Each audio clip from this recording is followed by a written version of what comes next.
Ang kwentong ibabahagi namin ngayon ay tungkol dito. Nagtatrabaho ako sa kumpanya ng aking ama ng palihim, ngunit isang nagpakilalang anak ng chairman ang biglang lumitaw at nag-utos na tanggalin ako sa trabaho. Naguluhan ako. Kung gayon, sino ang tunay na anak ng chairman? Ang kalye ng Maynila ay punong-puno ng init ng tao dahil sa holiday season. Ang init na nagmumula sa semento ay nagtutulak sa mga tao na magtago sa loob ng mga gusaling may aircon. Ngunit kami ni Junjun ay nakaupo sa isang madilim na tapsilugan sa tapat mismo ng nagniningning na high-rise na gusali ng The Monarch Group. Kinuha ko ang aking tasang may malamig na instant coffee at humigop. Ang pait ng murang kape at ang lamig ng yelo ay nagbigay linaw sa aking isip. Inayos ko ang kwelyo ng aking kupas na t-shirt at sumulyap sa tuktok ng asul na gusaling iyon. Iyon ang office ng aking ama, si Chairman Ricardo Reyes. Marahil ngayon, nag-enjoy ang aking ama ng kanyang pinakamahusay na tsaa habang sinusuri ang financial report. Ngunit ako, ang nag-iisang anak na lalaki, ay nagbibilang ng barya sa aking pitaka, nag-aalala tungkol sa presyo ng kape. Si Junjun, na nakaupo sa tabi ko, ay bumuntong hininga. Siya ang pinakamalapit kong kasamahan sa sales team, isang matapat at mabait na kaibigan na nagmula pa sa probinsiya, nagsisikap na makahanap ng lugar sa syudad. Kinatok niya ang aking balikat at sumimangot. Marco, late na naman ang sweldo natin ngayong buwan. Talagang magugutom ako. Kung may pera ka, pahiramin mo ako ng 500 pesos. Kailangan ko lang lagyan ng gasolina ang scooter ko. Tumawa ako ng pilit, kinuha ang huling 500 pesos na bill sa aking pitaka at ibinigay kay Junjun. O, kunin mo. Wala na akong pera pero may gasolina pa ang scooter ko. Ayusin mo muna ang problema mo bukas. Ang mga mata ni Junjun ay kumislap nang makita ang pera, ngunit pagkatapos ay nagpakita ng pagkaawa. Alam niya na ako ay katulad niya, galing sa probinsiya at nakatira sa isang bed space sa Quiapo.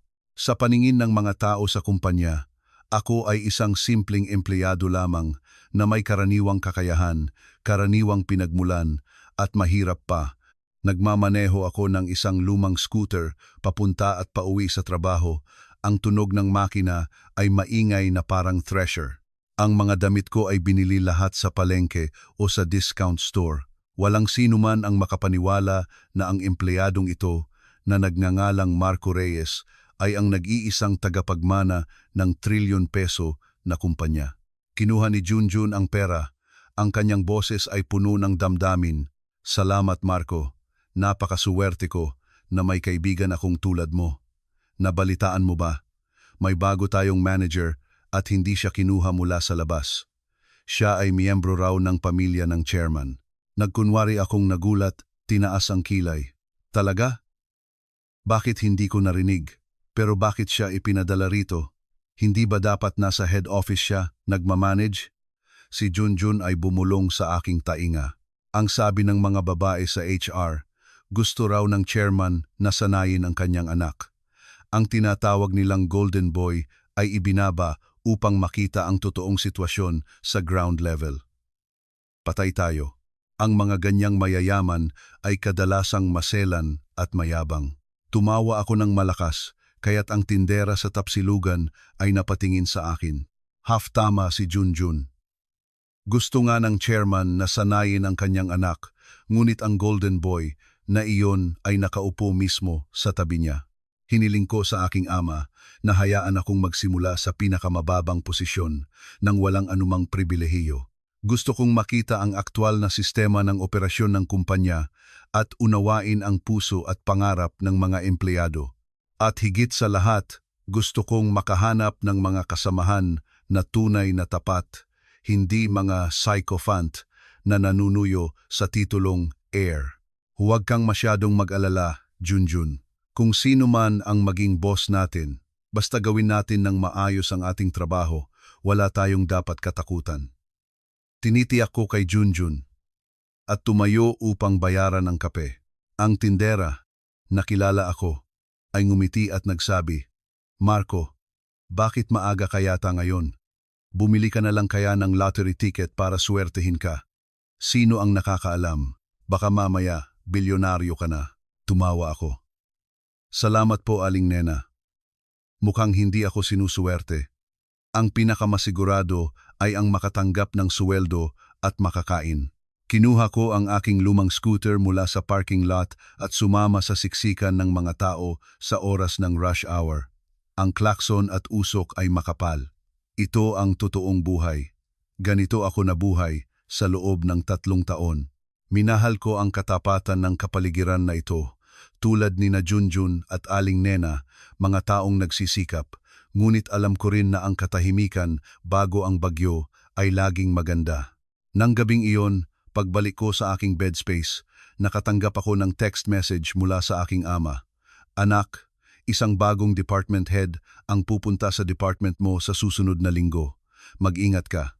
Hindi ako pwedeng makialam ng masyado dahil gusto kong ikaw mismo ang umayos nito. Sumagot ako ng maikli. Opo, ang kuryosidad ay umusbong sa aking puso. Sino ang itinalaga? Bakit may chismis tungkol sa Golden Boy? Baka mayroon pang ibang anak ang aking ama na hindi ko alam. O baka isa lang itong walang kuwentang pag-aakala ng mga chismosa sa office. Humiga ako. Inilagay ang aking braso sa aking noo at tiningnan ang siling na may mantsa. Bukas ay magiging isang kagiliw-giliw na araw. Hihintayin ko kung anong klase ng tao ang peking Golden Boy na iyon. Kung sino man siya, kapag naglakas loob siyang makialam sa akin o makasira sa kumpanya, hindi ko siya hahayaan. Ang dugo ng The Monarch Group na dumadaloy sa aking ugat ay hindi papayag na yumuko ako sa harap ng mga walang kakayahan. Lunes ng umaga, ang hangin sa office ay puno ng matinding tensyon. Lahat ay naglalakad ng tahimik at bumubulong. Alam ng lahat na may darating na bagong boss ngayon. Ang mga babae sa marketing team ay naglagay ng mas matingkad na makeup kaysa karaniwan at nagsuot ng magagandang damit. Umaasa silang mapansin ng Golden Boy sa chismis. Si Junjun ay balisa. Patuloy na inaayos ang kanyang baluktot na necktie. Eksaktong 9:00 ng umaga, bumukas ng malawak ang malaking glass door ng office. Tila pati ang malamig na hangin mula sa aircon ay nagbigay daan sa pagdating ng bida.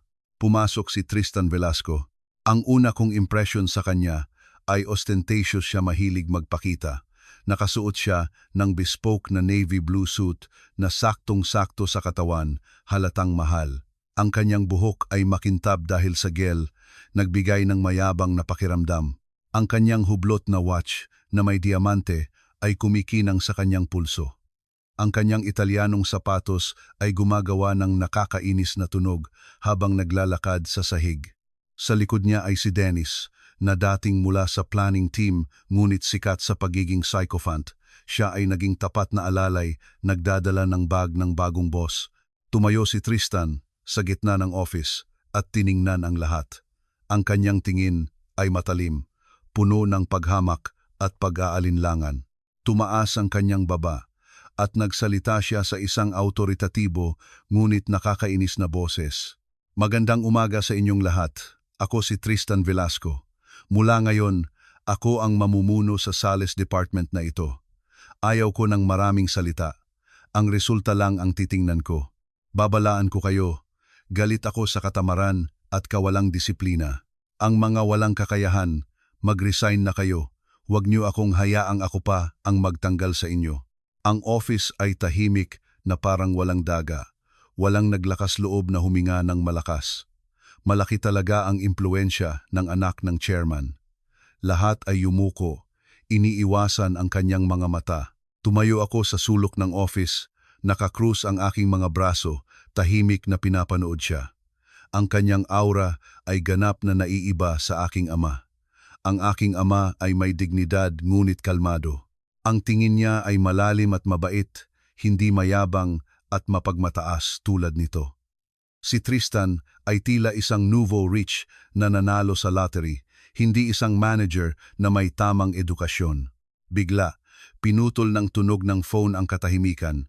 Phone ni Junjun. Nagmadali siyang humawak sa bulsa upang patayin ito, ngunit mas mabilis si Tristan. Mabilis siyang naglakad papunta kay Junjun at inagaw ang phone sa kanyang kamay. Namutla ang mukha ni Junjun at nauutal. "Sir, paumanhin. Tumawag po ang nanay ko sa probinsiya. Nagkasakit po yata." Hindi na pinatapos ni Tristan ang salita. Ibinato niya ang phone ni Junjun sa mesa. Tumama ang phone sa gilid ng mesa at nabasag ang screen. Sumigaw siya. "Sa oras ng trabaho, naglalakas loob kang tumawag ng personal? Palengke ba ito? Bahay ko ba ito? Nasaan ang company rules? Nasaan ang utak mo?" Namumula ang mga mata ni Junjun dahil sa pag-aalala para sa kanyang ina at takot sa kanyang boss. "Sir, nagkamali po ako. Pakiusap, patawarin mo ako ngayon lang. Hindi na ito mangyayari ulit." Ngumisi si Tristan. Ang ngiti ay puno ng kalupitan. "Patawad. Kung lahat kayo ay humingi ng patawad tulad mo, ang The Monarch Group na ito ay magiging magulo. Ano ang pangalan mo?" "Junmark de Vera po." "Mabuti, Junmark. 50% salary deduction ka ngayong buwan. Dahil sa violation ng working hours at ang kawalang disiplina na ipinakita mo sa unang araw ko. Kung mangyari pa ito, mag-impake ka na at umalis." Ang buong office ay nagkaroon ng mahinang bulungan, ngunit nang tumingin si Tristan ng masama, agad itong tumahimik. Si Junjun ay nakatayo doon, nanginginig, nakakapit sa kanyang pantalon. Ang 50% ng kanyang suweldo ay halos lahat ng kanyang yaman, gamot ng kanyang ina, upa sa bahay, at pagkain para sa isang buwan. Ang galit ay umakyat sa akin. Hindi ko kayang manood habang inaapi ang aking kaibigan. Nang umalis ako upang tanungin siya, umiling si Junjun at pinigilan ako. Ang kanyang tingin ay natatakot, nag-aalala na baka maapektuhan din ako sa aking katangahan. Humugot ako ng malalim na hininga at pinigilan ang aking galit. Mabuti. Ang paghihiganti ng isang Ginoo ay hindi kailanman huli kahit pagkatapos ng 10 taon. Babayaran ko ang utang na ito. Nang tiningnan ko ng matalim si Tristan, naramdaman niya ang aking tingin at lumingon. "Ikaw, Dian, anong tinitingnan mo? Ano ang pangalan mo?" Mukhang may reklamo ka. Tiningnan ko siya ng diretso sa mata at kalmado akong sumagot. "Marco Reyes po. Tinitingnan ko lang ang aura ng bagong leader. Napakakahanga-hanga. Ang aking salita ay may dual meaning, ngunit ang isang mayabang na tao tulad ni Tristan ay literal lang ang naintindihan." Tumawa siya ng malamig, inayos ang kwelyo ng kanyang suit at pumasok sa kanyang office, nag-iwan ng isang mabigat na kapaligiran. Nagmadali si Dennis na sumunod sa kanya, hindi nakalimutang tumingin sa amin ng mayabang. Nang sumara ang pinto ng manager's office ng malakas, nakahinga ng maluwag ang mga tao. Si Junjun ay bumagsak sa upuan, desperado na hinawakan ang kanyang ulo. Inilagay ko ang aking kamay sa balikat ng aking kaibigan at kinapit ng mahigpit. Isang bagay lang ang nasa isip ko. Tingnan natin kung gaano katagal ka magpapanggap. Peking anak. Sa loob lamang ng 3 araw pagkatapos ng pagdating ni Tristan, ang Sales Department ay naging parang barracks sa panahon ng feudal era. Naglabas si Tristan ng sunod-sunod na kakaibang mga panuntunan na tinatawag niyang New Monarch Group Corporate Culture. Ang pinakawalang katuturang tuntunin ay ang lahat ng subordinate ay kailangang tumayo at yumukod ng 90 degrees tuwing dadaan siya. Walang exception. Kahit nagtatrabaho ka o papunta sa banyo. Sinabi niya na iyon ang minimum na paggalang sa isang boss. Ang mga tao ay nagreklamo, ngunit kailangan nilang sumunod para sa kanilang trabaho. Lahat ay natatakot sa titulong Golden Boy. Isang senyas lang niya at maaari silang mawalan ng trabaho. Si Dennis, ang sycophant, ay itinalaga ni Tristan bilang cultural supervisor, nagbabantay at nagre-report kung sino ang hindi yumuyuko ng maayos o nagpapakita ng kawalang galang. Huwebes ng umaga, naghugas ako ng mukha sa banyo upang magising. Nang tumingin ako sa itaas, pumasok si Tristan. Tumayo siya sa harap ng salamin, inayos ang kanyang buhok na makintab na at sumulyap sa akin sa salamin. Pinunasan ko ang aking kamay gamit ang papel na tuwalya at lumabas, binaliwala siya na parang hangin. Doon, ang sigaw ni Tristan ay umalingaw-ngaw sa dingding ng tile. Tumigil ako, ngunit hindi lumingon. Tinawag mo ba ako, sir? Mabilis siyang lumapit sa akin at humarang sa aking daanan. Ang kanyang mukha ay namumula sa galit. Hindi siya kailanman nabaliwala, lalo na ng isang ordinaryong empleyado na nakasuot ng pangkaraniwang damit. Hindi mo ba alam kung sino ako? O hindi mo ako nakita na nakatayo rito? Nasaan ang company rules? Bakit hindi ka nagbigay pugay? Tiningnan ko siya ng diretso sa mata. Ang aking tingin ay hindi natinag dahil mas matangkad ako ng kaunti sa kanya. Kailangan kong tingnan siya mula sa itaas. Ito ang lalong nagpagalit sa kanya. Magandang umaga, Manager Velasco. Sa pagkakaalala ko, ang rules ay nagsasabing kailangan tayong magbigay pugay sa office area. Hindi ko inisip na ang banyo ay isang lugar na nangangailangan ng ganoong formalidad at naniniwala ako na ang paggalang ay hindi nagmumula sa pagyuko kundi sa puso. Si Tristan ay nawalan ng salita sandali. Hindi niya inasahan na sasagot ako ng ganoon katindi. Kinuyom niya ang kanyang ngipin, itinuro ang aking mukha. Nangangahas ka bang turuan ako? Hindi mo ba alam na maaari kitang tanggalin sa trabaho ngayon? Wala kang kuwentang taga-probinsiya. Dahan-dahan kong inalis ang kanyang daliri mula sa aking mukha. Isang matatag at malamig na kilos. Manager Velasco. May kapangyarihan ka bilang boss. Ngunit ang kapangyarihan ay hindi nangangahulugang maaari mong insultuhin ang dignity ng isang tao. Nagbebenta ako ng aking lakas paggawa para sa sweldo, hindi ang aking pride. Pagkatapos magsalita, lumabas ako sa kanyang tabi. Si Tristan ay nakatayo doon na parang napako, kinuyom ang kanyang kamao. Narinig ko siyang umuungol sa likod. Mabuti, walang hiya.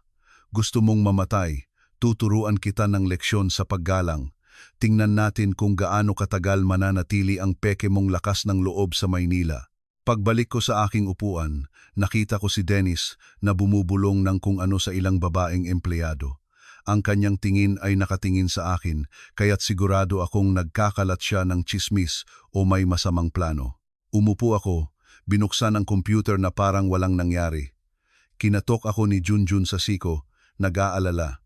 Si Sir Tristan, lumabas sa banyo, sobrang pula ng mukha. May nangyari ba sa inyo? Tumawa ako ng bahagya, nag-type sa keyboard.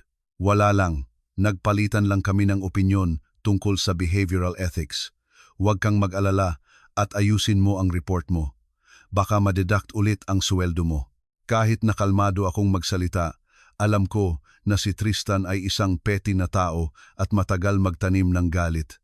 Hindi niya ito hahayaan. Maghahanap siya ng paraan upang maghiganti sa akin at marahil kay Junjun din, kailangan kong maging mas maingat. Ngunit habang ako ay pinipigilan, lalo akong nagiging matatag. Gusto kong makita kung ano ang matitira sa shell ng kanyang golden boy maliban sa kawalang hiyaan at kawalan ng kabuluhan. Nang hapong iyon, isang internal email ang ipinadala sa buong department.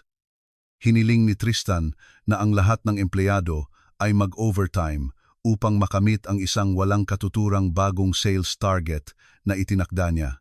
Ang sinumang hindi makamit ito ay sasailalim sa disciplinary review. Ito ay malinaw na isang patibong upang itatag ang kanyang autoridad at hanapin ang mga opponent tulad ko. Ang tunay na giyera ay nagsisimula pa lang. Ang diskarte ni Tristan ay hindi huminto sa banta. Siya ay isang tusong fox na alam ang batas ng carrot at stick. Pagkatapos lumikha ng isang nakakatakot na kapaligiran, sinimulan niyang bilhin ang puso ng mga tao gamit ang pera upang ganap na ihiwalay ako at si Junjun mula sa aming mga kasamahan. Biyernes ng umaga, pumasok si Tristan sa office nang may kakaibang magandang mood, naiiba sa kanyang nakaraang mukha na puno ng pagkamuhi. Tumawa siya ng malakas. Nagpalakpak siya upang makuha ang atensyon ng lahat. Sandali, mga kasamahan. May magandang balita ako.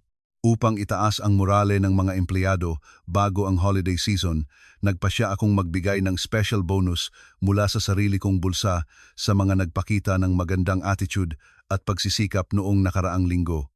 Nagmamadali si Dennis na lumapit. May hawak na stack ng makapal na envelope. Kinuha ni Tristan ang bawat envelope at binanggit ang mga pangalan.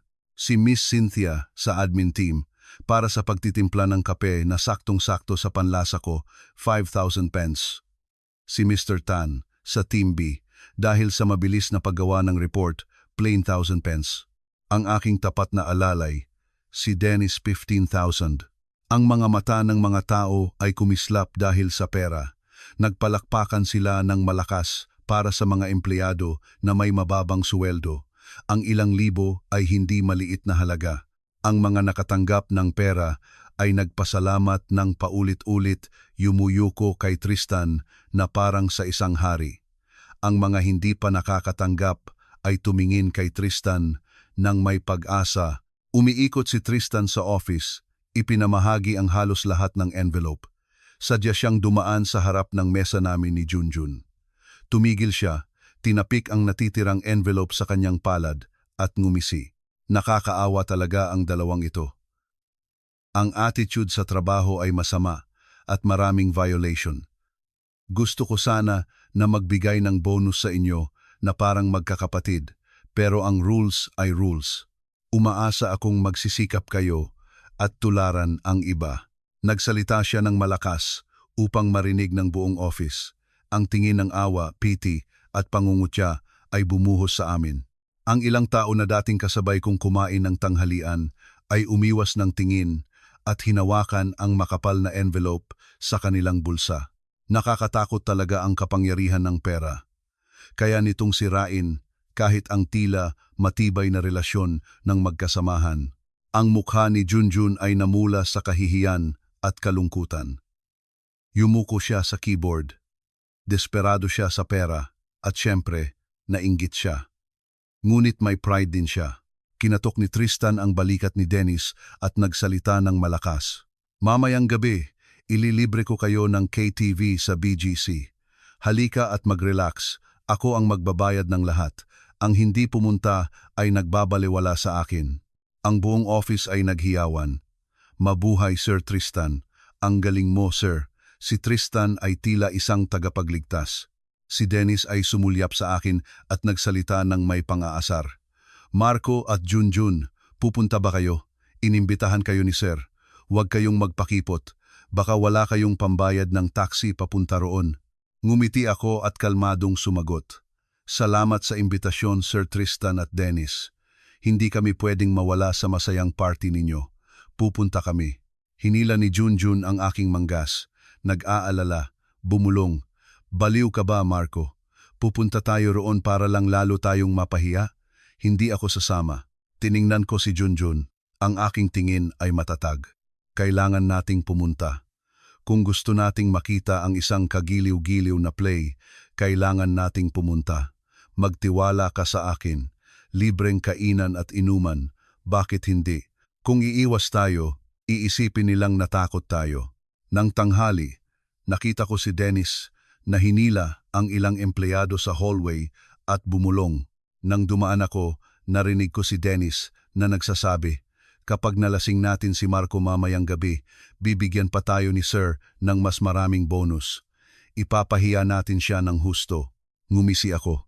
Sa huli, gusto niya akong ipahamak. Gagamitin ni Tristan ang alak at ang dami ng tao upang insultuhin ako, pilitin akong lumuhod at humingi ng tawad o gawin akong katawa-tawa sa lahat. Inakala niyang ako ay isang inosenteng baby rabbit sa gitna ng mga wolf. Mali siya. Hindi niya alam na ang aking tolerance sa alak ay minana ko sa aking ama.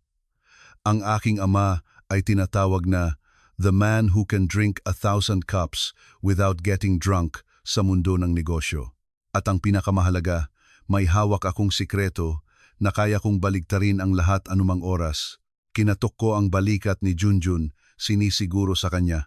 Ngayong gabi, ipapakita ko kay Tristan na ang pera ay hindi lahat at ang dignity ng isang tao ay hindi mabibili ng ilang bonus o ng isang pekeng marangyang party. Ang KTV sa BGC ay puno ng matingkad na ilaw at malakas na musika. Inarkila ni Tristan ang pinakamalaking VIP room na kayang mag-accommodate ng 30 tao. Ang mamahaling liquor ay patuloy na dumarating.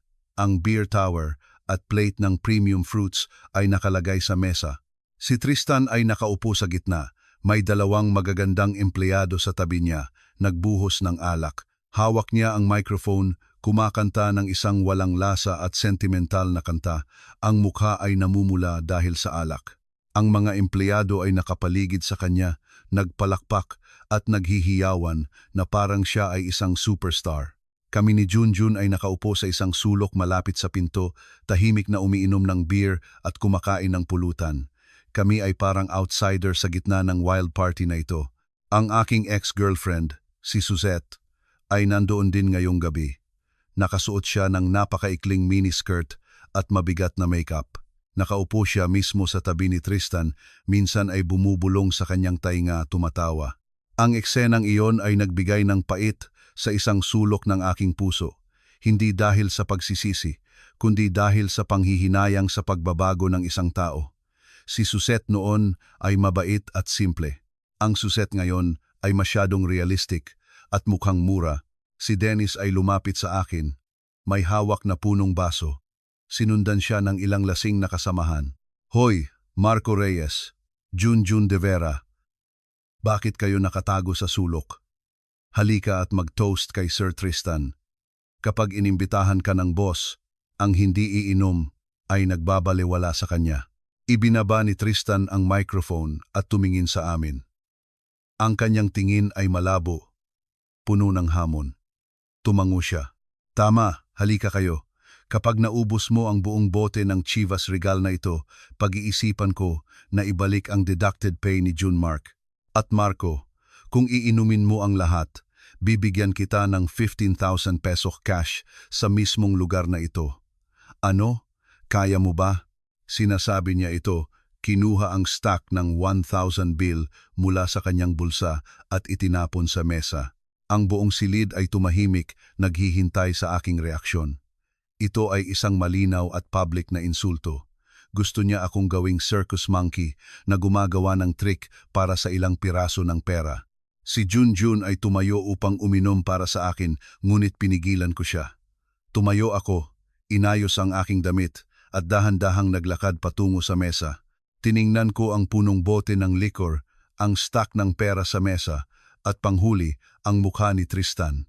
Sir Tristan, napakalaki ng iyong puso, ngunit paumanhin, mahina ako sa alak at hindi ko kayang tanggapin ang pera mo. Iinom lang ako ng isang baso ng beer bilang toast. Nang kinuha ko ang baso ng beer upang uminom, biglang kinuha ni Tristan ang aking kamay. Ang baso ng beer ay nahulog at nabasag sa sahig. Tumalsik ang beer sa aking damit. Mayabang, hindi ka iinom ng beer. Gusto mo ng punishment. Kung sinabi kong inumin mo ang bote na ito, iinumin mo. Sino ka para makipagtawaran sa akin? Isang pulubi na taga-probinsiya, nagpapakitang tao. Sumigaw si Tristan, tumayo, at sumigaw sa aking mukha. Si Suzette, na nakaupo sa tabi, ay sumali. Ang kanyang boses ay matalim. Inumin mo na, Marco. Inaawa ka lang ni Sir Tristan. Binibigyan ka ng pagkakataong kumita. Wala kang pera sa bulsa. Ano ang pride na sinasabi mo? Ang mga salita ni Suzette ay parang huling patak ng tubig. Tiningnan ko siya. Ang aking malamig na tingin ay nagpatigil sa kanya. Humarap ako kay Tristan. Ang aking boses ay matatag. Wala akong pera. Pero ang aking dignity ay hindi mahirap. Maaari kang magkaroon ng pera at kapangyarihan, ngunit hindi mo mabibili ang aking paggalang. Hindi ako sasama sa party na ito. Tumalikod ako upang umalis. Si Tristan ay puno ng galit. Kinuha niya ang bote ng liquor sa mesa at sumugod sa aking ulo. You son of a bitch! Umupo ka dyan. Ang mga babaeng empleyado ay sumigaw.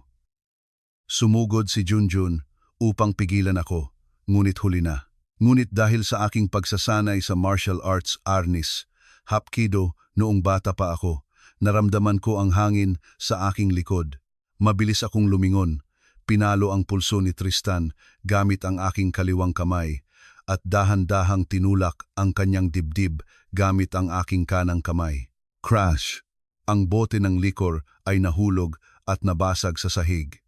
Si Tristan ay nawalan ng balanse at nahulog sa sofa. Ang kanyang mukha ay putlang-putla. Hindi niya inasahan na magiging ganoon ako kabilis at kalakas. Nakahiga siya sa sofa, humihingal, nakatingin sa akin na parang nakakita ng multo. Ang silid ay nagyelo. Ang tunog lang ng aircon ang narinig. Tumayo ako sa gitna ng silid. Dahan-dahang pinunasan ang aking manggas at tiningnan si Tristan ng may awa. Lasing ka na, Manager Velasco. Umuwi ka na at magpahinga. Huwag mong hayaang mawala ang dignity ng isang leader dahil sa alak.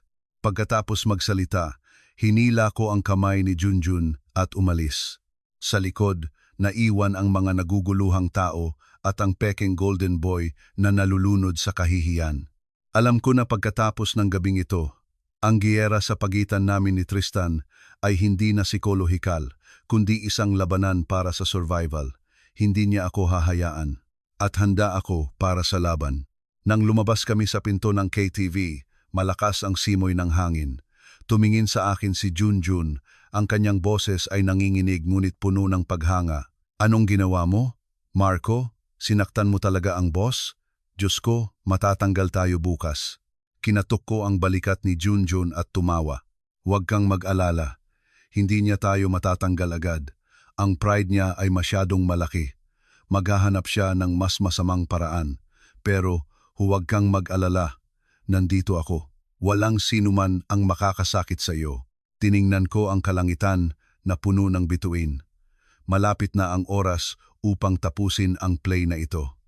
Tristan Velasco, mali ang kinalaban mo.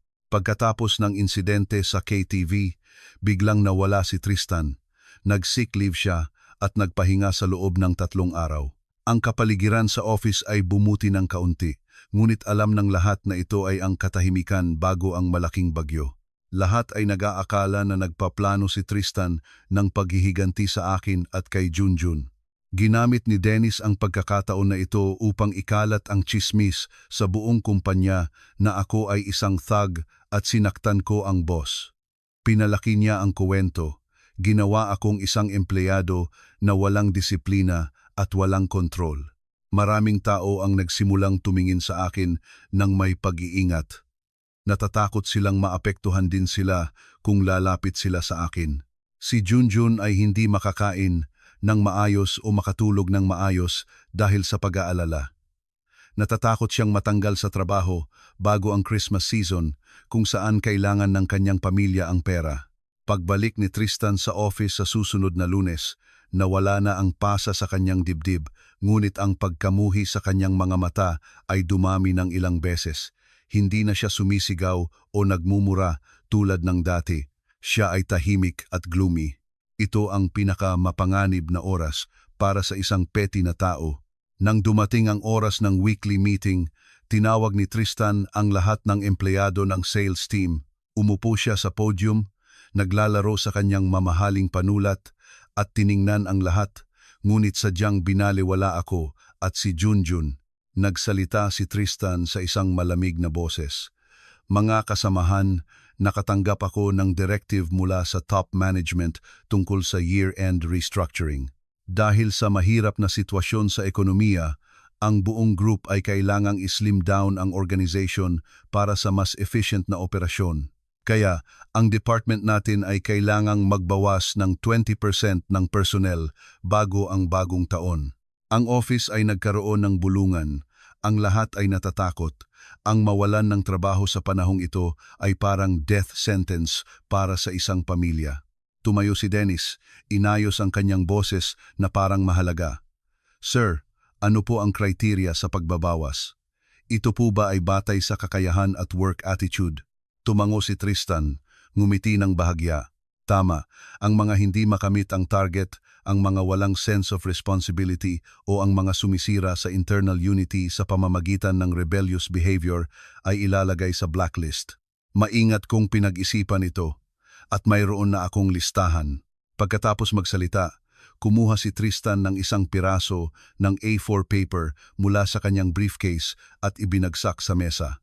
Ang kanyang mga mata ay mapanukso na nakatingin sa akin. Ako ay nakatayo pa rin ng tuwid, walang takot, nakatingin sa kanya. Alam ko na ang top management directive na iyon ay isang excuse lang na ginawa niya. Ang aking ama ay hindi kailanman nagpatupad ng ganoong sapilitang layoff sa year-end. Palagi niyang pinapahalagahan ang mga empleyado bilang pinakamahalagang asset ng kumpanya. Kinuha ni Tristan ang papel at binasa ng malakas. Batay sa performance at attitude noong nakaraang buwan, nagdesisyon akong i-terminate ang employment contract ng dalawang empleyado na ito, Junmark De Vera at Marco Reyes. Ang dahilan ay non-completion of duties, unauthorized absence at assaulting a superior. Nang binanggit ang kanyang pangalan, namutla si Junjun, nanginginig ang kanyang kamay at paa. Tumayo siya, ang kanyang boses ay basag sa takot. Sir, pakiusap, pag-isipan mo ulit. Palagi akong nagtatrabaho at naabot ko ang target bawat buwan. Ang nangyari noong gabing iyon ay misunderstanding. Pinalo ni Tristan ang mesa at sumigaw. Walang misunderstanding. Ang desisyon ay ginawa na.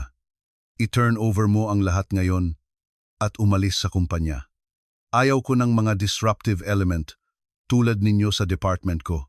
Ang office ay tahimik na parang walang daga. Lahat ay yumuko. Alam nila ang totoong dahilan, ngunit walang nagtanggol sa amin. Ang kaduwagan at takot ang pumigil sa kanilang conscience. Tumayo ako at tinapik ang balikat ni Junjun, sinisenyasan siyang kumalma. Tiningnan ko si Tristan ng diretso at nagsalita ng malinaw. Manager Velasco, sinabi mong top management directive ito. Nasaan ang opisyal na dokumento na may seal at signature ng HR team at management? Ang papel na hawak mo ay print out lang mula sa isang personal printer at walang legal effect. Natigilan si Tristan sandali. Ang kanyang leeg ay namula sa galit habang sumasagot. Nangangahas ka bang humingi ng dokumento sa akin? Ako ang manager ng department na ito. May karapatan ako sa personnel decision sa department ko. Ang opisyal na dokumento ay lalabas mamaya. Umalis na kayo rito ngayon. Ngumiti ako ng bahagya at umiling. Paumanhin, ngunit may employment contract kami sa The Monarch Group. Ang legal representative ay ang presidente, hindi ang manager bilang isang individual. Kami ay aalis kung may legal na termination notice na may tamang signature at seal. Ngunit ngayon, kami ay empleyado pa rin ng kumpanya at magpapatuloy sa pagtatrabaho. Pagkatapos magsalita, pinaupo ko si Junjun at binuksan ang computer na parang walang nangyari. Ang aking aksyon ay nagpaalis sa katinuan ni Tristan. Hindi niya inasahan na magiging ganoon ako katigas at alam ko ang labor law. Ibinato niya ang papel sa sahig at sumigaw. Mabuti. Gusto mo ng dokumento. Mamayang hapon, ibabato ko ang termination notice sa mukha mo. Tingnan natin kung luluhod ka at magmamakaawa noon.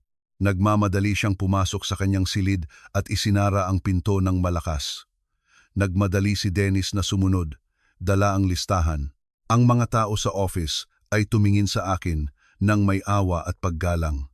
Hindi pa sila nakakita ng sinuman na naglakas loob na harapin ang boss ng ganyan. Ngunit inisip nila na bato lang ako sa harap ng karwahe at naawa sila sa akin. Nang hapon, ang kapaligiran sa sales team ay nakakasakal. Tulad ng katahimikan, bago ang bagyo. Si Dennis ay abala. Lumalabas-masok na may hawak na stack ng dokumento. Ang kanyang mukha ay nagniningning na parang nakakita ng ginto. Nagpunta siya sa bulletin board ng department at idinikit ang isang notice na may pulang seal. Urgent notice. Halika kayo at tingnan ang opisyal na listahan ng personnel reduction. Nagtipon ang mga tao upang tingnan ang notice. Malinaw na nakasulat doon ang desisyon na i-terminate ang employment contract ni Junmark De Vera at Marco Reyes. Sa ilalim, may signature ni Tristan, ang seal ng sales department, at ang pinakamahalaga, ang signature ng HR manager. Si Junjun ay gumuho nang makita ang notice. Bumagsak siya sa upuan, hinawakan ang kanyang mukha at umiyak. Tapos na, Marco. Tanggal na ako. Anong dadalhin ko sa nanay ko ngayong Pasko? Ang pag-iyak ni Junjun ay nagbigay ng sakit sa aking puso. Alam kong napakahirap ng buhay niya. Ang kanyang matanda at may sakit na ina at ang kanyang mga nakababatang kapatid ay umaasa lahat sa kanyang maliit na suweldo. Ang kalupitan ni Tristan ay nagtulak sa isang mabuting tao sa bingit ng cliff. Si Dennis ay nakatayo sa tabi ng bulletin board, ngumingisi. Ayan na, sinabi ko sa inyo. Nagpapakitang tao pa. Ngayon, mag-impake ka na at bumalik sa probinsiya para magtanim. Ang Maynila na ito ay hindi para sa mga walang alam sa kanilang lugar. Ang ilang empleyado na sumuporta kay Tristan ay tumawa, nakakaawa, nawalan ng trabaho bago ang Pasko. Ipagpalagay mo na lang na wala kang suwerte. Sino ang naglakas loob na kalabanin ang Golden Boy? Ang stupid ay dapat mamatay. Tumayo ako at lumakad patungo sa bulletin board at mabilis na hinila ang notice. Sumigaw si Dennis. Hoy, anong ginagawa mo? Nangangahas kang punitin ang company notice. Hawak ko ang papel at maingat na sinuri ang signature ng HR manager. Agad kong nakilala na genuine ito. Marahil ginamit ni Tristan ang kanyang reputasyon bilang heir upang pilitin ang HR team na aprubahan ang walang katuturang desisyon na ito. Humarap ako kay Dennis. Ang aking boses ay malamig. Manahimik ka. May problema ang papel na ito. Ako mismo ang magtatanong. Lumapit ako kay Junjun, itinayo siya, at nagsalita ng matatag. Junjun, tumayo ka. Hindi umiiyak ang lalaki. Sinabi ko sa iyo na poprotektahan kita. Sumunod ka sa akin. Hinila ko si Junjun at nagtungo sa elevator. Ang aming patutunguhan ay ang floor kung saan naroon ang management at HR team.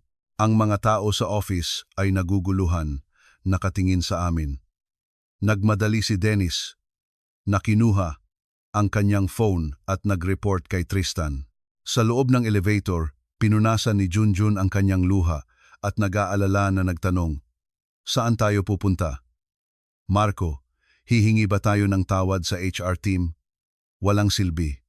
Pumirma na sila. Umiling ako. Hindi tayo pupunta para humingi ng tawad. Pupunta tayo para kuhanin ang katarungan. Magtiwala ka lang sa akin.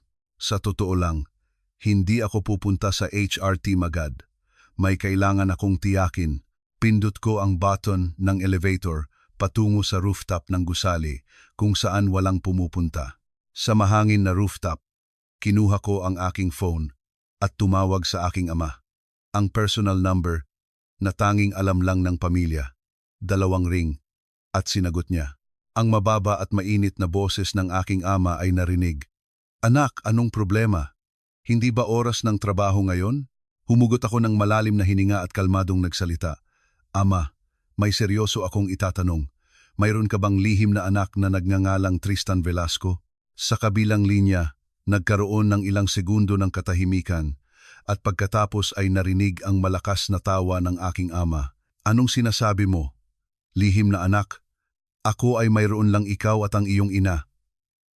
Ipinaliwanag ko sa aking ama ang pagdating ni Tristan, ang kanyang pag-angkin na siya ay anak ng chairman, ang kanyang mayabang na pag-uugali at ang kanyang panggigipit sa HR team upang tanggalin ako at si Junjun.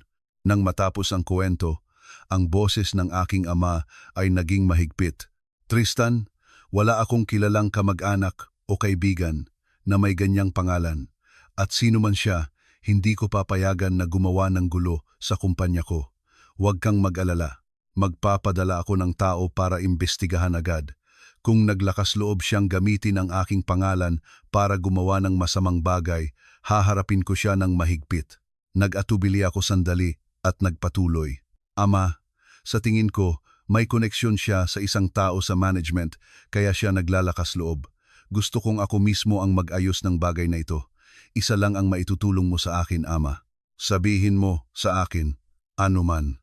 Tumawag ka kay Executive Director Gomez ng HR team at sabihin mong bumaba siya sa sales team ngayon at makipagkita sa akin. Gusto kong makita ang reaksyon ni Director Gomez at ng Tristan na iyon. Agad na sumang-ayon ang aking ama. Sige, tatawagan ko si Director Gomez. Nagtitiwala ako sa iyong kakayahan, anak. Pinutol ko ang tawag at lumingon kay Junjun. Nakatayo siya sa tabi ng railing, nakatingin sa abalang syudad sa ibaba ng may desperadong ekspresyon. Lumapit ako at tinapik ang kanyang balikat. Tapos na. Bumaba na tayo sa office. Magsisimula na ang kagiliw-giliw na play. Sino ang kausap mo? Paano nakilala ng ama mo sa probinsiya ang isang mataas na tao rito? Naguguluhan si Junjun, nakatingin sa akin. Ngumiti ako ng may kabuluhan. Kahit nasa probinsiya ang ama ko, matatag ang kanyang credit. Tingnan mo lang. Bumalik kami sa sales team office. Si Tristan ay nakaupo ng mayabang, naka-cross-leg, naghihintay na mag-impake kami. Nang makita niya kaming pumasok ng walang dala, ngumisi siya. Saan kayo galing? Nag-impake na kayo? Tatawagan ko ba ang security team para isil ang computer nyo? Hindi ako sumagot. Naglakad ako patungo sa aking upuan at kalmadong umupo. Nang makita niya ito, nagalit si Tristan. Pinalo niya ang mesa at tumayo. Talagang matigas ang ulo ninyo. Security team, dalhin niyo ang dalawang ito palabas.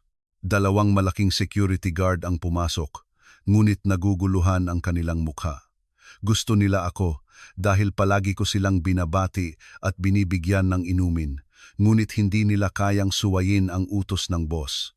Sa sandaling iyon, bumukas ang pinto ng office at pumasok ang isang middle-aged man na may distinguished aura at puting buhok. Siya si Executive Director Gomez, ang HR Director ng group. Sa pagdating ni Director Gomez, ang office ay tahimik na parang walang daga. Nagmadali si Tristan na tumayo, inayos ang kanyang suit at binati siya ng may panunuyo. Director Gomez, magandang umaga. Pumunta po ba kayo para tingnan ang status ng termination? Naayos ko na po at kailangan lang paalisin ang dalawang ito. Hindi tiningnan ni Director Gomez si Tristan. Mabilis siyang tumingin sa office, naghahanap ng isang tao. Nang makita niya ako na kalmadong nakaupo sa sulok ng office, nagbago ang kulay ng kanyang mukha. Nagmamadali siyang lumapit sa akin. Si Tristan ay naguguluhan, sumunod sa kanya. Direktor, saan po kayo pupunta?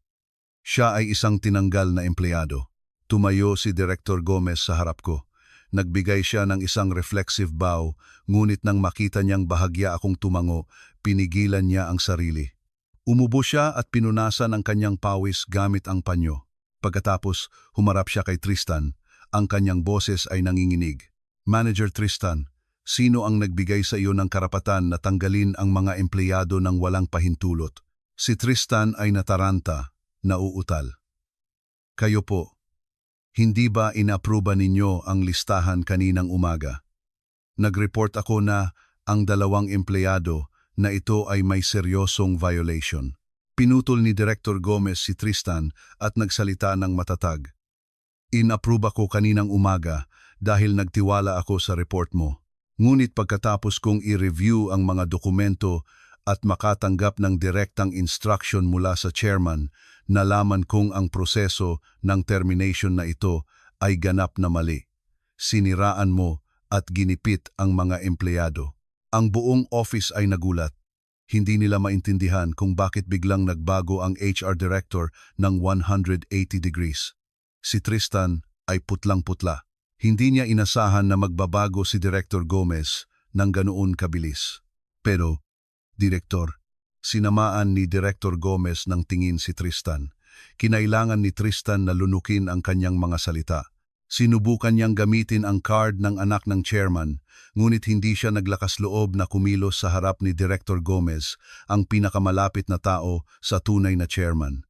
Si Director Gomez ay nagsalita sa akin at kay Junjun sa isang mas malambot na boses. Sa ngalan ng HR team, humihingi ako ng paumanhin sa inyong dalawa para sa kakilakilabot na pagkakamali na ito. Ang desisyon ng termination ay agad na void. Maaari kayong magpatuloy sa pagtatrabaho ng normal. Babayaran ng kumpanya ang compensation para sa emotional damage na dinanas ninyo. Pagkatapos, humarap siya kay Tristan at nagdeklara, upang marinig ng lahat ng empleyado. At ikaw, Manager Tristan, kailangan mong gumawa ng incident report tungkol dito sa management bago mag-alas 5 ng hapon ngayon. Kung wala kang makatwirang dahilan, pag-iisipan naming i-discipline ka para sa abuse of authority. Pagkatapos magsalita, magalang na yumukod si Director Gomez sa akin at umalis sa office. Si Tristan ay nakatayo doon, natigilan, parang bato. Si Dennis ay nagtago sa sulok ng dingding. Asul ang mukha, walang masabi. Si Junjun, na hindi pa nakakabawi mula sa shock, ay lumingon sa akin at kinurot ng mahigpit ang aking braso. Marco, hindi ako nananaginip, hindi ba? Hindi tayo matatanggal, pero bakit biglang kumampi sa atin si Director Gomez? Hinimas ko ang kinurot niyang bahagi at tumawa. Aray, hindi ito panaginip.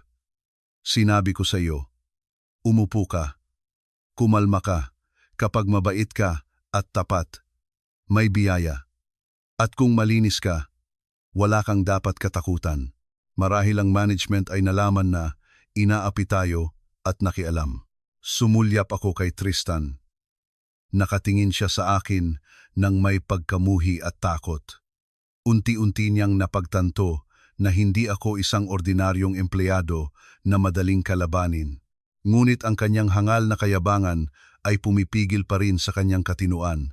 Inakala niya na ito ay isang pansamantalang suwerte lang para sa akin. Pagkatapos ng trabaho, sinabi ko kay Junjun na maglaro kami ng video game at uminom ng malamig na beer. Si Junjun, nakalalabas lang sa krisis, ay tuwang-tuwa at tumango. Umupo kami sa aming paboritong hof sa tabi ng iloghan. Ang malamig na hangin at ang ingay ng kotse ay nakakatuwa ngayong gabi. Kinuha ni Junjun ang baso ng beer at ipinukpok sa aking baso. Cheers sa ating brotherhood. Cheers sa pagtakas sa krisis. Ang saya ko, Marco. Ngumiti ako at uminom ng kalahati ng malamig na beer ng isang higop. Sige, ako ang magbabayad. Wala kang pera ngayon. Ipadala mo na lang sa nanay mo ang pera. Kinuha ni Junjun ang kanyang kamay. Hindi, malaki ang naitulong mo sa akin. Ako ang magbabayad ngayong gabi, pero napakagaling mo, Marco. Ang mukha ni na Tristan at Dennis kanina ay nakakatawa. Parang mga aso na nakatungo ang buntot. Tiningnan ko ang aking simple na kaibigan at uminit ang aking puso. Sa lipunan na ito, na puno ng pera at plano, bihirang makahanap ng isang tunay na kaibigan tulad ni Junjun. Hindi niya alam ang aking totoong pagkatao. Kaibigan niya ako dahil ako si Marco Reyes, ang mahirap na kasamahan na katulad niya. Junjun, honestly, tatanungin kita. Kung talagang natanggal ako kanina, sasama ka ba sa akin? Inilapag ni Junjun ang baso ng beer at tiningnan ako ng seryoso. Siyempre, magkapatid tayo. Kung saan ka pupunta, pupunta ako. Sa pinakamalalang sitwasyon, pwede tayong maging delivery rider at kumita para makakain. Anong inaalala mo? Ang mga salita ni Junjun ay nagbigay ng damdamin sa akin. Nagdesisyon akong gantihan ang mabuting kaibigan na ito. Pagkatapos natin uminom nito, dadalhin kita sa isang magandang lugar. Saan? Hindi mo naman ako dadalhin sa isang kakaibang lugar, hindi ba? Wala akong pera. Tumawa ako ng malakas. Anong sinasabi mo? Mag-shopping tayo. Malapit na ang Pasko. Kailangan nating bumili ng damit. Tingnan mo ang damit mo. Punit na ang balikat. Wala na. Sayang lang ang pera. Sanay na ako sa ganoon. Wala tayong pera para maging marangya. Tumayo ako at hinila ang kamay ni Junjun. Halika. Nanalo ako sa lottery ngayon at may extra cash ako. Gusto kong makibahagi sa kapatid ko. Kung hindi ka sasama, magagalit ako. Nagsinungaling ako na nanalo ako sa lottery upang hindi mag-alala si Junjun. Medyo naapektuhan siya sa salitang extra cash. Talaga? Magkano ang napanalunan mo? Ibibigay mo talaga sa akin? Wala ng oras. Halika na. Isinakay ko si Junjun sa likod ng aking lumang scooter at nagtungo sa SM Mega Mall. Si Junjun ay nakaupo sa likod at ang kanyang mga mata ay nanlaki habang tinitingnan niya ang nagniningning na mga gusali. Uy, Marco, bakit tayo pupunta rito? Ang mamahali ng mga bagay dito. Ang isang shirt dito ay parang suweldo na natin sa isang buwan. Ipinarking ko ang scooter at tinapik ang balikat ni Junjun. Pumasok ka muna, huwag kang mag-alala sa pera. Ngayon, gagawin kitang handsome para mabulag ang kanilang mga mata. Pumasok kami sa malaking lobby ng SM Mega Mall. Si Junjun ay maingat na naglalakad, natatakot na baka madumihan ang kumikinang na sahig. Naglakad ako ng may kumpiyansa, hinila si Junjun patungo sa floor ng mga luxury men's brand. Gusto kong bilhan si Junjun ng isang magandang suit at isang magandang watch na babagay sa kanya. Ngunit dito mismo, naghihintay sa amin ang mas kagiliw-giliw na play, ang fateful meeting na maglalantad ng lahat ng katotohanan at magdadala sa kwento, sa kasukdulan. Sa ilaw ng napakaraming chandelier sa SM Mega Mall, si Junjun ay nalulula. Nakadikit siya sa akin, patuloy na tumitingin sa mga luxury store na hindi niya kailanman mapapangarap. Hinila ko si Junjun sa isang high-end fashion store at pagkatapos ay sa isang Swiss watch store. Sa harap namin ay ang Rolex boutique na nagpapakita ng mga timepiece na parang works of art na may astronomical na presyo. Binuksan ng isang security guard na nakasuot ng itim na suit ang nagniningning na glass door para sa amin. Huminto si Junjun. Hinila ang aking manggas. Marco, bakit tayo papasok dito? Tingnan mo ang presyo. Bilyon-bilyon. Ang napanalunan ko sa lottery ay tanging pambili lang siguro ng strap nito. Tumawa ako. Tinitiyak ang aking kaibigan. Huwag kang mag-alala. Hindi tayo bibili. Titingnan lang natin. Kailan pa tayo magkakaroon ng pagkakataong makita ang mga ito? Sa totoo lang, gusto kong bigyan si Junjun ng watch bilang alaala ng aming pagkakaibigan, ngunit hindi ko sinabi sa kanya upang hindi siya magulat at tumakas. Hinila ko si Junjun sa loob. Ang loob ay malamig. Ang amoy ng premium wood ay dahan-dahang kumalat. Ang mga watch na nakalagay sa red velvet pedestal ay lalong kumikinang sa ilalim ng mainit na ilaw. Habang nakatingin ako sa isang diving watch, bigla akong nakarinig ng isang pamilyar na boses. Ang boses na dating minamahal, ngunit ngayon ay sobrang pait pakinggan. Oh, Marco, ikaw pala. Anong ginagawa mo rito? Lumingon ako. Hindi kalayuan. Nakatayo sina Suzette at Tristan. Si Suzette ay nakaakbay kay Tristan, nakasuot ng bagong designer dress, Chanel bag at nagniningning na ginto na necklace. Si Tristan ay mayabang pa rin ang ekspresyon, nakasuot ng malaking hublot watch sa kanyang pulso. Tiningnan ni Suzette kami ni Junjun mula ulo hanggang paa ng may paghamak. Ako ay nakasuot ng simpleng jeans at t-shirt at si Junjun ay nakasuot ng kanyang lumang suit. Talagang mukha kaming out of place sa marangyang lugar na ito. Si Tristan ay ngumisi. Aba, ang isang lowly employee tulad mo ay naglakas loob na pumunta rito. Ano? Nagpapalamig? O naghahanap ng trabaho bilang security guard? Hindi sila kumukuha ng mga thug rito. Si Suzette ay tumawa, tinakpan ang kanyang bibig. Tama, Tristan. Dinala lang ni Marco ang kaibigan niya para maging pamilyar sa mga bagay. Ang suweldo niya ay napakaliit at late pa nga ang upa niya. Saan siya kukuha ng pera para bumili? Namula ang mukha ni Junjun sa kahihiyan. Nahihiya siya. Ako naman, tumingin ako ng diretso kay Suzette. Ang aking tingin ay nakakagulat na kalmado. Matagal na tayong hindi nagkita, Suzette. At kayo rin, Manager Tristan. Pumunta kami rito upang bumili ng isang bagay. Tulad ninyo, ang tindahan ay bukas para magbenta at ang mga may pera ang bumibili. Walang rule na nagsasabing tanging mga mayaman lang ang pwedeng pumasok. Sinimangutan ni Suzette. Aba, may pride pa rin. Hindi mo ba alam na kilala kita? Sa loob ng 3 taong relasyon natin, ano ang binigay mo sa akin maliban sa ilang murang bulaklak at regalo? Ngayon, pagkatapos nating maghiwalay, gusto mong magpakitang tao bilang mayaman? Huwag mo kaming patawanin. Ang mga salita ni Suzette ay parang kutsilyo na humiwa sa aking dibdib. Hindi dahil mahal ko pa siya, kundi dahil napagtanto ko na ang 3 taon ng aking kabataan ay nasayang sa isang babae na ganoon kalupit at materialistic. Minsan, naisip kong ibunyag ang aking pagkatao at bigyan siya ng isang marangyang buhay. Ngunit napakasuwerte na hindi ko ginawa. Si Tristan ay nasiyahan nang makita niyang iniinsulto ako ni Suzette. Nais niyang gamitin ang pagkakataong ito upang sirain ako sa harap ng lahat. Sumenya siya sa isang sales associate na nakatayo malapit. "Hoy, halika rito. Paano kayo nagbebenta rito? Bakit kayo nagpapapasok ng mga taong ganoon ang suot? Tingnan mo." Sinisira nila ang image ng tindahan.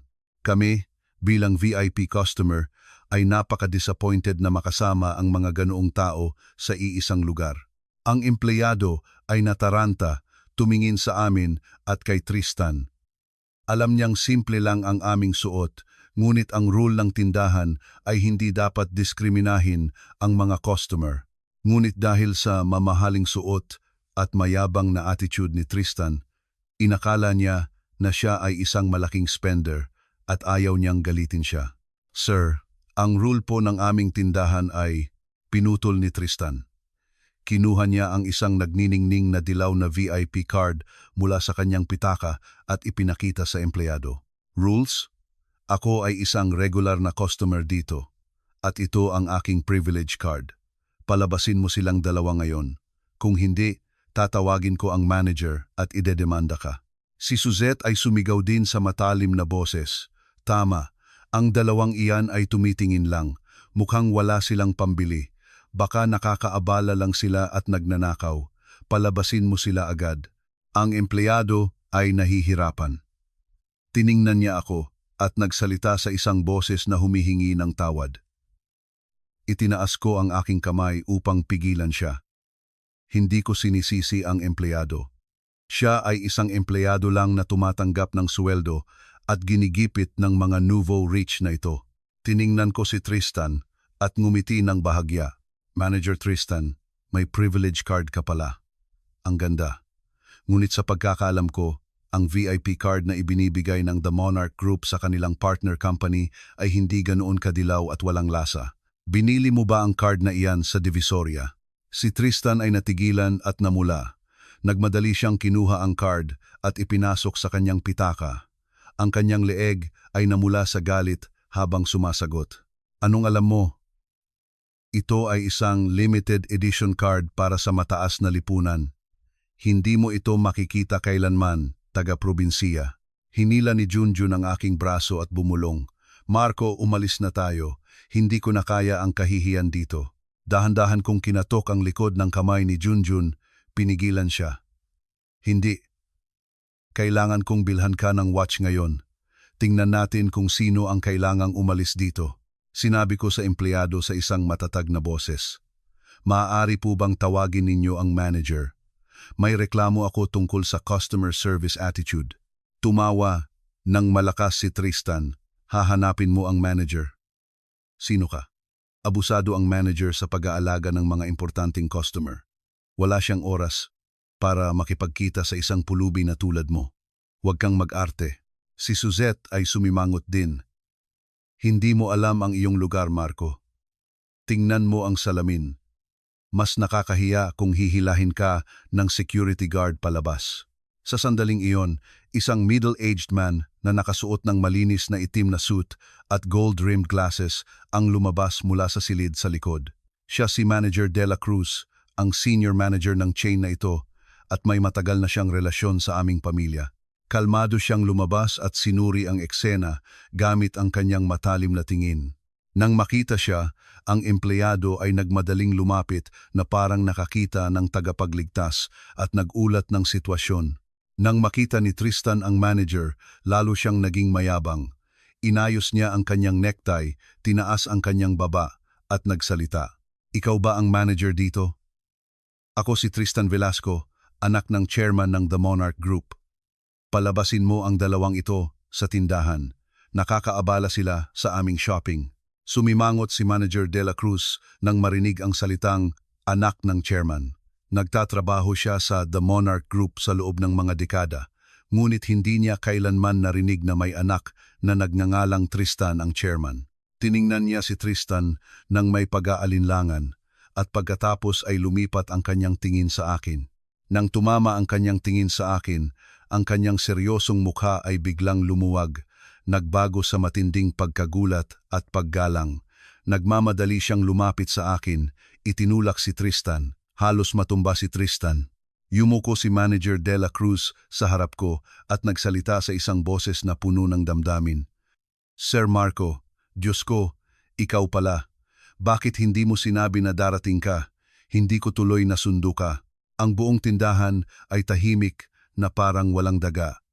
Ang empleyado ay nakanganga. Si Junjun sa tabi ko ay nanlaki ang mga mata. At sina Tristan at Suzette ay nagyelo na parang tinamaan ng kidlat.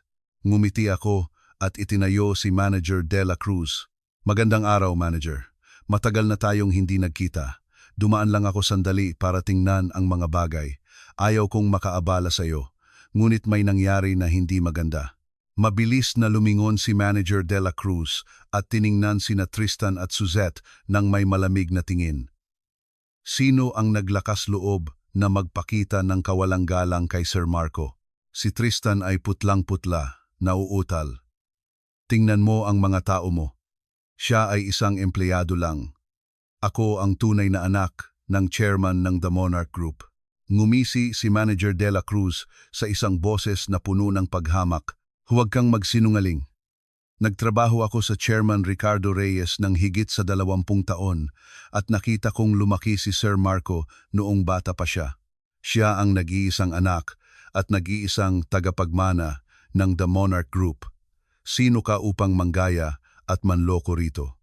Ang pagpapatunay ni Manager De La Cruz ay parang bomba na sumabog sa gitna ng tindahan. Ibinagsak ni Suzette ang kanyang designer bag sa sahig. Tumitig siya sa akin. Ang kanyang mga mata ay puno ng pagkagulat at pagsisisi. Ang lalaking kakamumura at pinagtawanan niya dahil sa pagiging mahirap ay ang tunay na anak ng bilyonaryo, ang malaking gold mine na tinalikuran niya ng may katangahan. Si Tristan ay pinagpapawisan ng husto, nanginginig. Napagtanto niya na ang kinalaban niya ay ang taong hindi niya dapat kalabanin. Ang lahat ng kanyang pagpapakitang tao at kayabangan ay naging katawa-tawang palabas sa harap ko. Si Junjun sa tabi ko ay walang masabi, nauutal. Marco, ikaw ang tunay na anak ng chairman? Ganoon ka pala kayaman? Bakit? Tinapik ko ang balikat ni Junjun at nagsalita. Mahaba ang kwento. Ipinaliwanag ko sa iyo mamaya. Tapusin muna natin ito. Kinuha ko ang aking malakas na black card mula sa aking pitaka, isang card na tanging ang 3 miyembro lang ng aming pamilya ang mayroon. Ibinigay ko ang card kay Manager De La Cruz. Manager, pakiusap. Balutin mo ng maayos ang Rolex gold watch na iyon para sa kaibigan ko at palabasin mo ang 2 maingay na customer na iyon. Gusto kong mag-shopping ng tahimik. Kinuha ni Manager De La Cruz ang card nang magalang gamit ang 2 kamay. Opo, Sir Marco, aayusin ko po agad. Pagkatapos, sumenyas siya sa 2 malaking security guard na nakatayo sa harap ng pinto. Ihatid ninyo ang 2 ito palabas. Simula ngayon, bawal na silang pumasok sa lahat ng branch ng aming sistema. Lumapit ang mga security guard kina Tristan at Suzette. Kinuha ni Tristan ang kanyang credit card at sumigaw. Sinusubukang panatilihin ang huling piraso ng kanyang pride. May pera ako. Bibilhin ko ang watch na iyon. Hindi mo ako pwedeng palabasin. Sinabi ni Manager De La Cruz ng malamig. Paumanhin. Ngunit ang card ninyo ay declined. Sabi ng bangko, ang limit ninyo ay hindi sapat para makabili ng strap dito. Umalis na kayo. Si Tristan ay nanlulumo. Nakatungo ang ulo na parang aso at naglakad palabas ng pinto. Si Suzette, na taranta, ay tumakbo sa akin, hinawakan ang aking kamay at umiyak, nagmamakaawa. Marco, nagkamali ako. Niloko ako ng taong iyon. Mahal pa rin kita. Patawarin mo ako. Magsimula tayo ulit. Inalis ko ang kanyang kamay. Ang aking tingin ay malamig at walang damdamin. Suzette, hindi na maibabalik ang natapon na tubig. Minahal mo ang pera, hindi ako.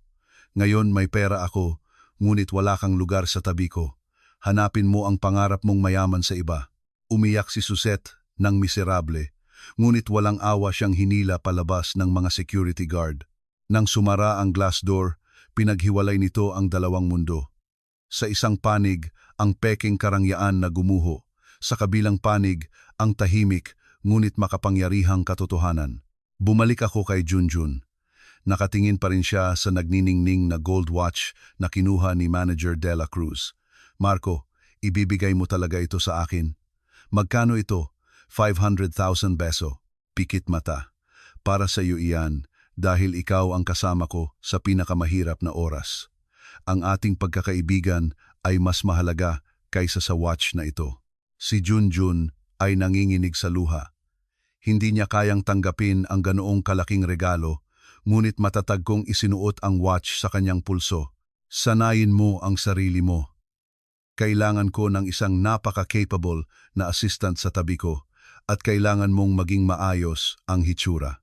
Umalis kami sa SM Mega Mall, sinamahan ng magalang na pagbati ng lahat ng empleyado. Habang naglalakad sa tabi ko si Junjun, minsan ay hinahawakan niya ang watch, bumubulong na parang hindi pa rin siya makapaniwala. Naramdaman ko ang paglaya, na parang inalis ko ang isang mabigat na pasanin. Ang mask ay natanggal, at ngayon ay oras na para bumalik sa aking lugar at linisin ang basura sa kumpanya. Kinaumagahan, ang nangyari sa SM Mega Mall ay kumalat sa buong kumpanya na parang bilis ng liwanag. Nang pumasok kami ni Junjun sa office, lahat ng tingin ay nakatuon sa amin. Hindi na ito tingin ng paghamak o awa. Ito ay tingin ng takot, kuryusidad at paggalang. Si Junjun ay nakasuot ng bagong suit na binili ko at ang Rolex watch. Mukha siyang ganap na ibang tao, mas matapang at mas may kumpiyansa. Ako ay nakasuot pa rin ng isang ordinaryong suit, ngunit ang aking aura ay naiiba sa dati. Naglakad ako sa aking upuan ng walang imik. Ang pinto ng manager's office ay bumukas at lumabas sina Tristan at Dennis. Ngunit ngayon, ang attitude ni Tristan ay nagbago ng 180 degrees. Wala na ang kanyang kayabangan at pagmamataas. Ang natira ay panunuyo at pagmamakaawa na nakakaawa. May hawak siyang 2 tasa ng pinakamahal na kape. Lumapit siya sa aking mesa, ngumiti ng may panunuyo. Sir Marco, Junjun, magandang umaga. Binilhan ko kayo ng kape. Nagmadali ako kahapon. Pakiusap, patawarin mo ako sa aking mga pagkakamali. Ang buong office ay pumigil ng hininga, pinapanood ang play na ito. Alam ng lahat na nagsisikap si Tristan na ayusin ang sitwasyon. Nalaman niya ang aking pagkatao at ngayon ay nanunuyo siya upang manatili sa kanyang posisyon. Hindi ko tiningnan ang kape. Ang aking tingin ay nakatuon sa screen ng computer. Hindi ko gusto ang mamahaling kape. Ibigay mo na lang sa iba. Ang mukha ni Tristan ay nagyelo, ngunit nagpatuloy siya. Sumigaw siya kay Dennis. Dennis, halika rito at humingi ng tawad kay Sir Marco. Ikaw ang nagtulak sa akin. Kaya nagkamali ako kay Sir Marco. Kasalanan mo lahat. Nagulat si Dennis, putlang-putla ang mukha. Hindi niya inasahan na itatapon siya ni Tristan ng ganoon kalupit. Nanginginig siya habang lumapit sa akin, yumuko at nagsalita ng mahina. Sir, paumanhin, ako ay isang hangal. Sinunod ko lang si Sir Tristan. Pakiusap, patawarin mo ako. Tinaas ko ang aking ulo at tiningnan ang 2 clown sa harap ko. Ang paghamak sa loob ko ay umabot sa sukdulan. Kailan lang gusto nilang itulak ako sa bingit ng cliff at insultuhin ang aking dignity. Ngayon, dahil may hawak akong kapangyarihan, nanunuyo sila at nagtuturo ng sisi sa isa't isa. Napakawalang hiya nila. Itinulak ko ang aking upuan at tumayo.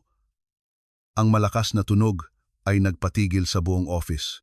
Tumayo ako sa gitna ng tahimik na office, tiningnan si Tristan ng diretso at nagsalita sa isang matatag na boses. Tama na ang play. Sa tingin ba ninyo, mabubura ng isang murang tawad ang lahat ng ginawa ninyo? Ginawa ninyong parang palengke ang lugar na ito.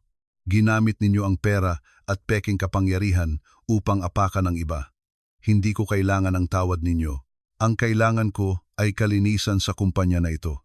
Kinuha ko ang aking phone at tumawag sa presidente ng group. "Hello, President Min. Ako si Marco. Magpadala ka ng tao sa sales team ngayon. May importante akong personnel announcement na gagawin." Nang marinig ni Tristan na tumawag ako sa presidente, lumambot ang kanyang tuhod at bumagsak siya sa sahig. Alam niya na talagang dumating na ang kanyang wakas. Pagkatapos ng tawag ko, sa loob lamang ng 5 minuto, dumating si President Min at ang mga senior executive ng group sa sales team. Ang office ay puno ng seryosong kapaligiran. Ang mga empleyado na dating tumatawa at nag-uusap ay tahimik na ngayon, nakatungo ang ulo at hindi humihinga ng malakas. Lumapit sa akin si President Min at magalang na yumukod.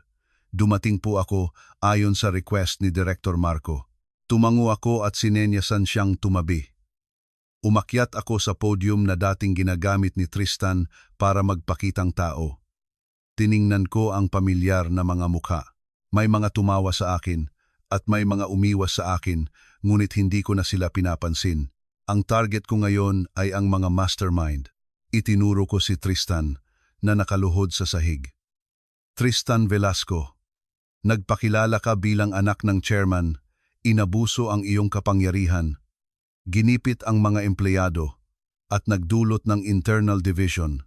Bukod pa rito, nakipagsabuatan ka sa mga tagalabas, nandaya ng mga dokumento at nagkolekta ng personal gain. Bilang major shareholder at ang legal na tagapagmana ng The Monarch Group, tinatanggal kita sa trabaho ngayon. Ang lahat ng asset na nakuha mo sa pamamagitan ng embezzlement ng pondo ng kumpanya ay kukunin." Si Tristan ay tumingala, umiiyak, nagmamakaawa. "Sir Marco, pakiusap, patawarin mo ako, nagkamali ako, niloko lang ako ng iba. Pakiusap, bigyan mo ako ng isa pang pagkakataon." Sumagot ako ng malamig. "Binigyan na kita ng pagkakataon, ngunit hindi mo ito kinuha. Masyado ka nang lumayo. Security team, dalhin ninyo ang taong ito palabas." 2 malaking security guard ang pumasok. Hinawakan ang mga braso ni Tristan at hinila siya palabas. Sumigaw siya ng miserable, ngunit walang pumansin. Sumunod, humarap ako kay Dennis. Nanginginig siya na parang papi sa lamig. "At ikaw, Dennis, ikaw ay two-faced. Sinira mo ang brotherhood ng mga kasamahan sa panunuyo at paninira. Ang kumpanya na ito ay nangangailangan ng mga taong may kakayahan at morality, hindi mga petty na tao tulad mo. Ikaw ay tinanggal din sa trabaho." Si Dennis ay walang nasabi at bumagsak sa sahig. Alam niyang sa kanyang disgraceful record, hindi siya makakahanap ng trabaho sa ibang lugar pagkatapos umalis sa The Monarch Group. Pagkatapos harapin ang 2 mastermind, humarap ako sa lahat ng empleyado. Alam ko na, sa nakalipas na panahon, marami sa inyo ang sumunod sa masamang bagay dahil sa takot o sa mabilis na gain. Ngunit hayaan ninyong maging isang mahalagang aral ito. Simula ngayon, ang The Monarch Group ay magiging isang fair at transparent environment. Ang mahusay ay bibigyan ng gantimpala at ang mali ay parurusahan. Pakiusap, magtrabaho kayo ng may katapatan. Ang malakas na palakpakan ay sumabog. Ang mga tao ay tumingin sa akin ng may paggalang at pasasalamat. Ibinigay ko kay Junjun ang kalinisan ng workplace na ipinangako ko. Nang gabing iyon, bumalik ako sa mansyon ng aming pamilya sa Dasmariñas Village. Naghihintay sa akin ang aking ama sa sala nang may nag-aalalang mukha. Nang dumating ako, tumayo siya, lumapit sa akin, at niyakap ako ng mahigpit. "Anak, napakagaling mo. Narinig ko ang report ni President Min. Ang iyong matatag na paraan ng pagharap ay talagang ipinagmamalaki ko." Umupo ako sa sofa, sa tapat ng aking ama. Tiningnan siya ng diretso sa mata. "Ama, kailangan ko ng isang malinaw na paliwanag tungkol kay Tristan Velasco. Paano niya naangkin ng ganoon ka-confident na siya ay anak mo? Hindi siya baliw, dapat may basehan siya." Bumuntong hininga ang aking ama, ang kanyang mga mata ay malungkot, nakatingin sa labas ng bintana. Ang kuwentong ito ay sinubukan kong itago habang buhay, ngunit ngayon ay oras na para sabihin ko, Sa totoo lang, ilang araw na ang nakalipas pagkatapos ng tawag mo, kumuha ako ng private investigator upang imbestigahan ng husto ang background ni Tristan. Ang aking ama ay huminto sandali, na parang nagtitipon ng lakas at nagpatuloy. Ang result ng investigasyon at ang secret DNA test ay nagpapakita na si Tristan ay ang aking tunay na anak. Nagulat ako. Ang aking puso ay tumibok ng malakas.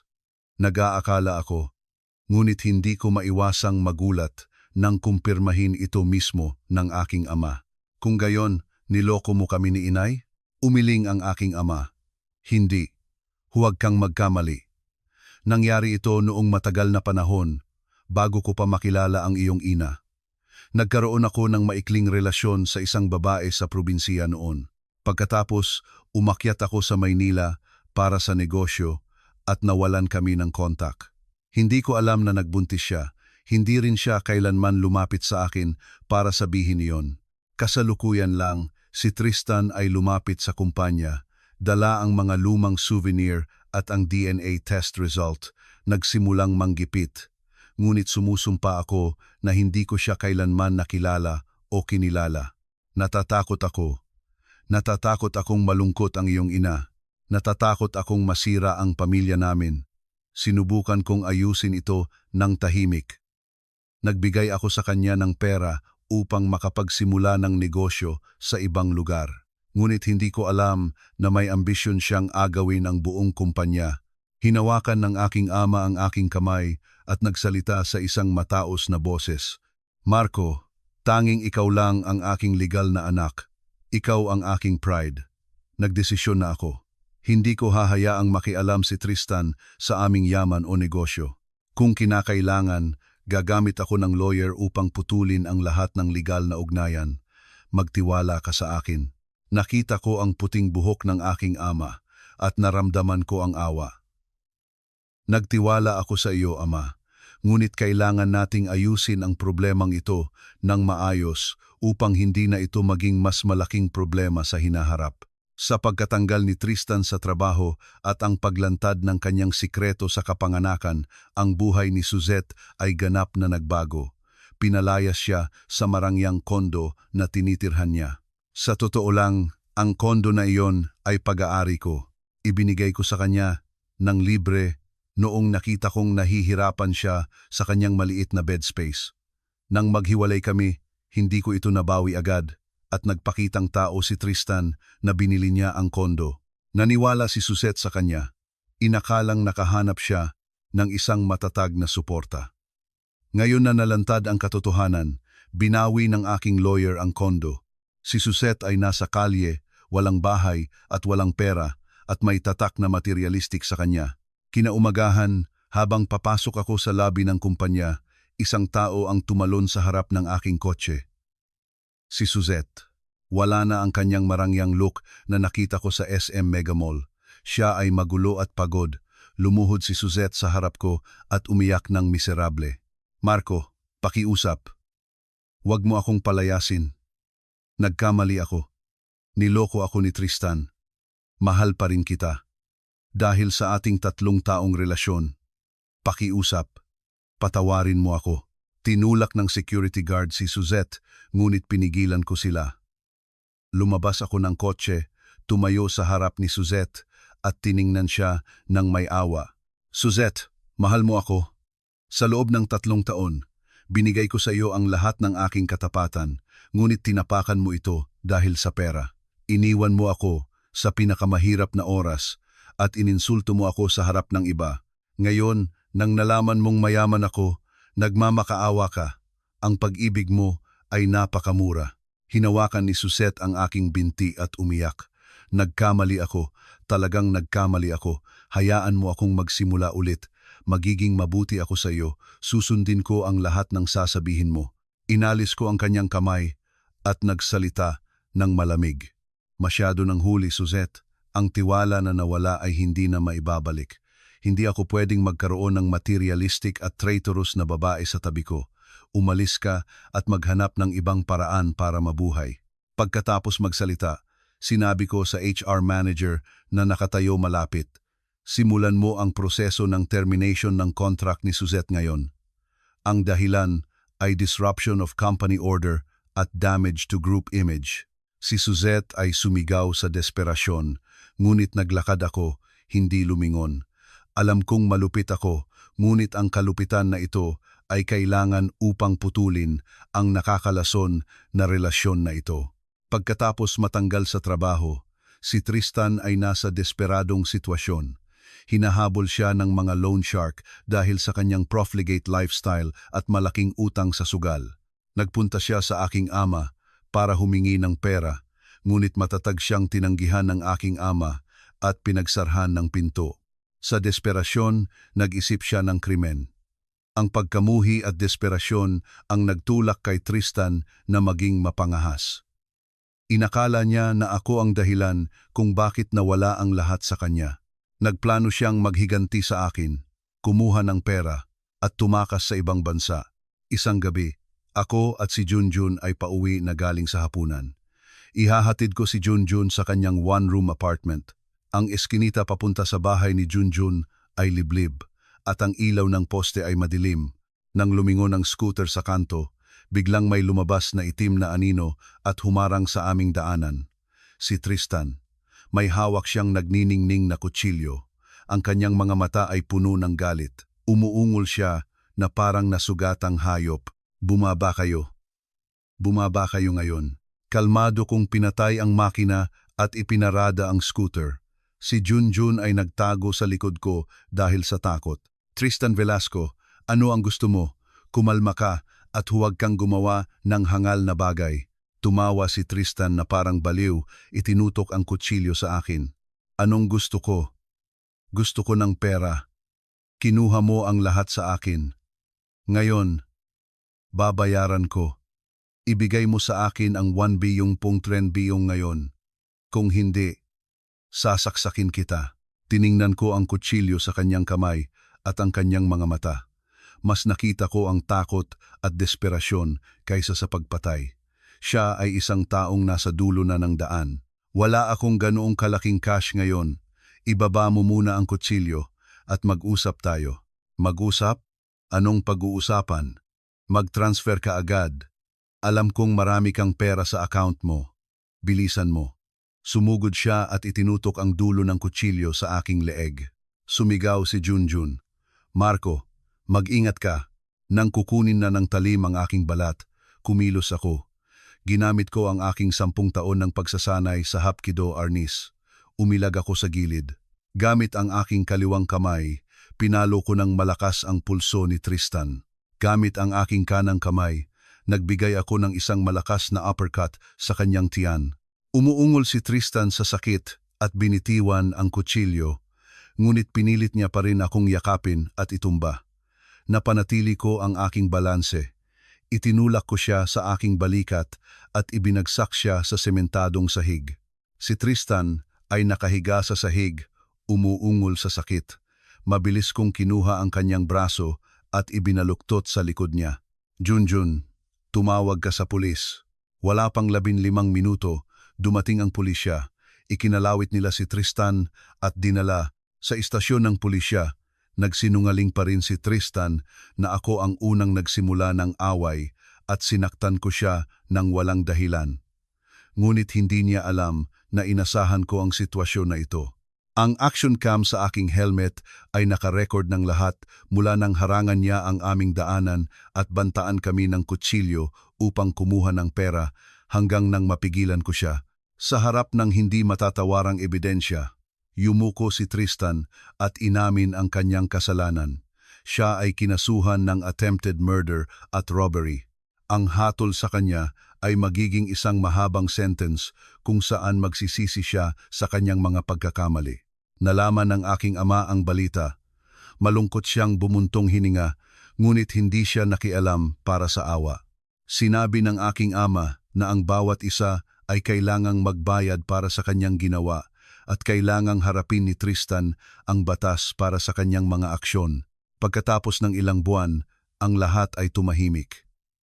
Sa ilalim ng aking leadership, ang The Monarch Group ay lumaki ng mas malakas kaysa dati. Nilinis ko ang organization at inilagay ang mga taong may kakayahan tulad ni Junjun sa tamang posisyon. Si Junjun ay naging sales manager na ngayon, mukhang mas mature at mas may kumpiyansa. Nanatili siyang tapat at mabait at siya ang aking pinakamalaking tulong. Isang hapon ng katapusan ng linggo, nakaupo kami ni Junjun sa rooftop ng gusali ng kumpanya, nakatingin sa nagniningning na skyline ng Maynila. Ngumiti ako kay Junjun. Junjun, naaalala mo ba ang tapsilugan na madalas nating puntahan noon? Si Junjun ay humigop ng malamig na beer at tumawa. Paano ko makakalimutan? Dahil sa panahong iyon, nalaman ko kung sino ang tunay na kaibigan at sino ang kaaway. Salamat, Marco. Walang anuman. Sa pagitan natin, oo. Magbakasyon ako ng 1 buwan sa susunod na linggo. Gusto kong mag-ikot sa bansa bago ko opisyal na kunin ang posisyon bilang chairman. Gusto mo bang sumama? Ang mga mata ni Junjun ay kumislap. Siyempre, gusto ko ring magpahinga. Mag-motorcycle ba tayo o kotse? Siyempre, motorcycle. Ang paglalakbay sa motorcycle ang tanging paraan upang makita ng maayos ang tanawin. Tayong dalawa, 2 motorcycle, aalis tayo. Nag-toast kami. Ang malinaw na tawa ay umalingaw-ngaw sa hangin. Ang buhay ay isang serye ng hindi inaasahang sorpresa at hamon. Gumugol ako ng maraming taon sa isang magulong pagtatago upang hanapin ang tunay na halaga.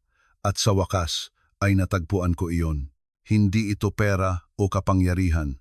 Ito ay tunay na pagkakaibigan, katarungan at dignity. Bukas, magsisimula ulit ang isang bagong paglalakbay. Ako, si Marco Reyes, ay hindi na magtatago. Maglalakad ako ng tuwid at mayabang, ipagpapatuloy ang aking daan.